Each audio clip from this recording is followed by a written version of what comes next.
Bless you, family. It's your Las Vegas neighbor, the story Minister Sanders, giving you some Las Vegas history. And yes, Las Vegas does have culture. Unfortunately, this is not one of our most proudest moments in the city of Las Vegas. It's not something that I really think is a great part of our history. It's not great at all, to be honest. But it is a story that should always be remembered and should always be told. And that is the fire of the November 21, 1980 fire at MGM Hotel. 80-something people, I believe it was 84 people, lost their lives, and another 200 was severely injured.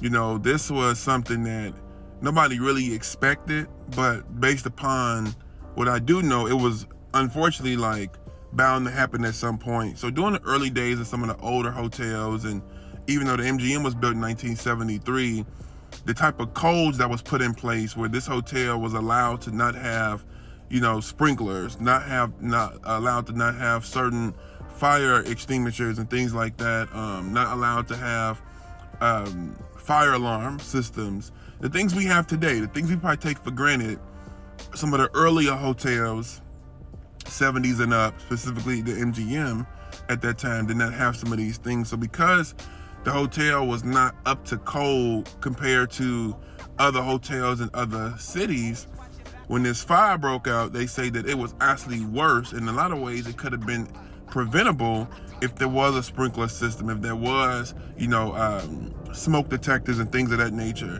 When the fire broke out, people were literally smashing windows, trying to hop out the window.